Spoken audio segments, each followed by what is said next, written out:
What's up guys, Seth here, back with another video on Marvel Contest of Champions, and today we're going to be going through the Red Goblin fight in Necropolis in order to awaken and ascend our 7-star Blade Stellar Forged. So Stellar Forged Blade is the second Stellar Forged champion to release just after Star-Lord earlier in the year, and they have also recently announced that Green Goblin is going to be the third Stellar Forged champion. Blade I was excited for.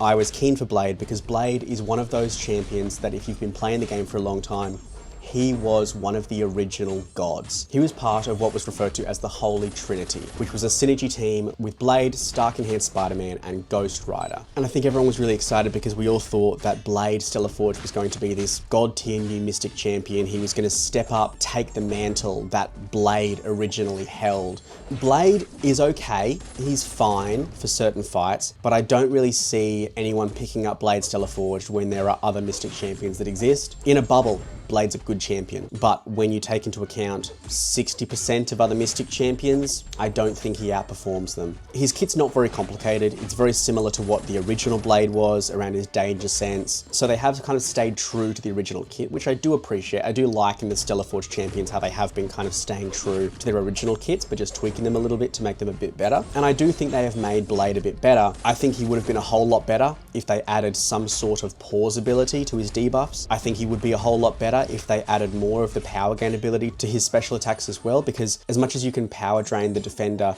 if they have less than 3 bars of power, a lot of the time that you want some sort of power steal, power drain mechanic is when they have 3 bars of power. So I just think that it's not really as good as I think it should be for such a chase champion that we've had to put so much work into getting. The cycle is basically get to 3 bars of power, throw your special 1 to place the Torment and a stun debuff, and then you throw your special 2 to be able to then place larger degeneration debuffs on the defender. And what I've found is if the defender is close to 3 bars of power and I throw the special 1 and then I throw the special 2 with the bullet end of the special 2 intending to basically power steal them, I had multiple instances in this fight where the first bullet that hit Red Goblin pushed him to special 3.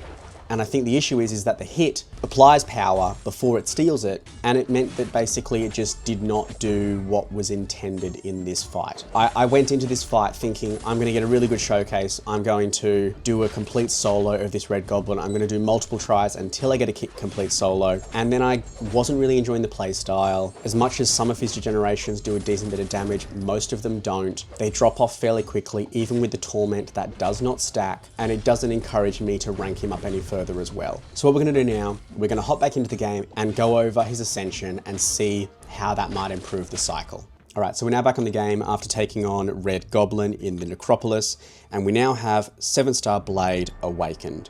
So Blade's Awakened ability basically gives him his regeneration. So while below 70% health, Blade's healing factor allows him to passively regenerate, and his Sig ability increases the amount of health that you regenerate, and it reduces the amount of power that it costs to regenerate that health. And then also while regenerating, you also passively regenerate an additional amount of the damage taken from blocked hits. So if you're holding block to be able to regenerate a little bit, it's okay if you take some of the hits, it's going to mitigate a bit more of that damage. But the signature ability does not help with any of the things that I was talking about as the issues. It does not provide any sort of pause or extended duration of debuffs.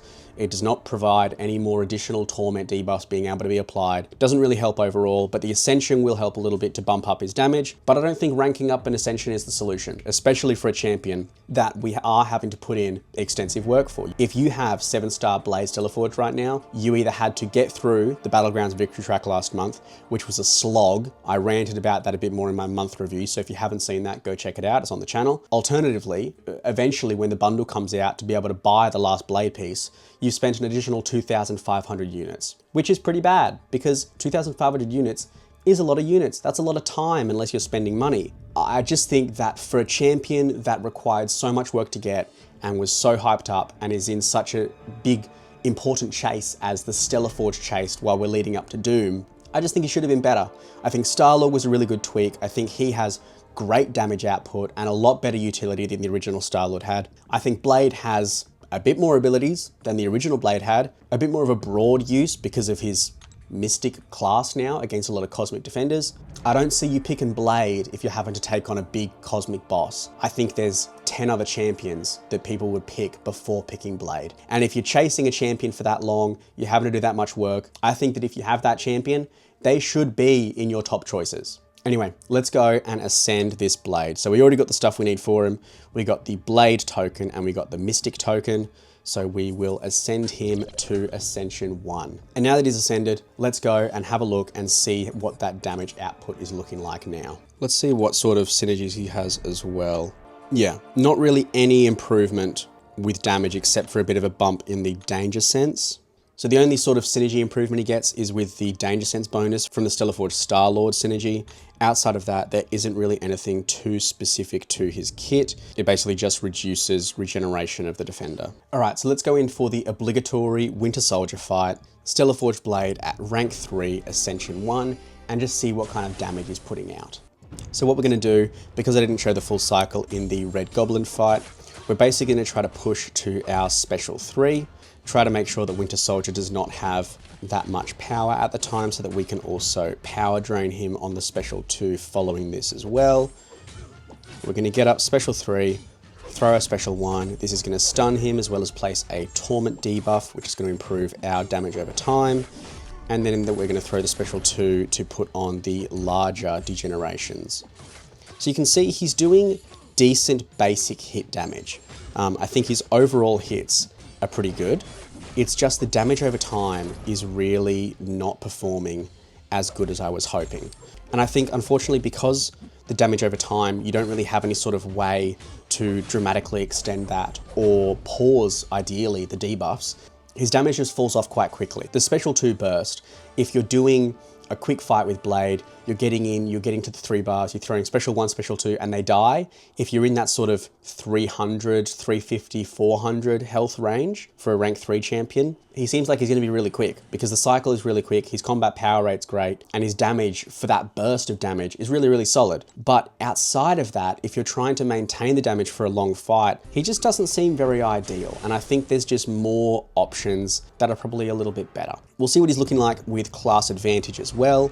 So we're just going to do the same cycle, get up to our Special 3. And you can see, as much as I enjoy that there's debuffs on his parry, they literally do nothing. So I do wish they did a bit more. Potentially, maybe if you got to a certain amount, then they would also pause. That would be great to see.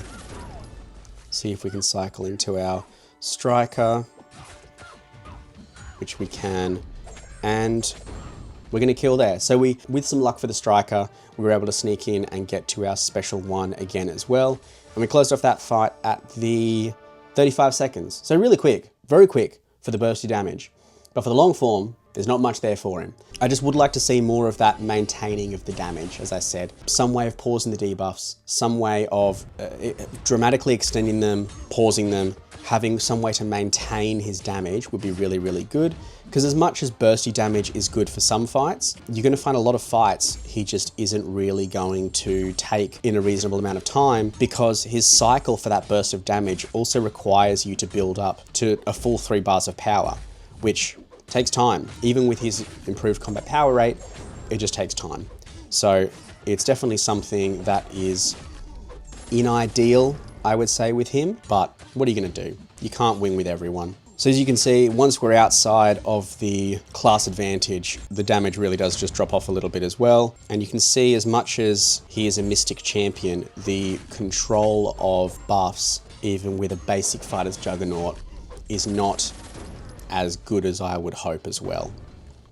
But anywho, that's all I really wanted to show today, guys. I'm going to do some more playing around with him and see what I think of him. If there's any fights you want to see me take on with Blade Stellaforged at the Ascension 1, maybe you want to put in an argument for me to even rank him up further than that. If you're a big Blade Stellaforged fan, let me know in the comments. I'll be back soon with some more videos. If you enjoyed this video though, make sure you like, make sure you subscribe, put notifications on so you don't miss the next video when it comes out, and I will see you in the next one.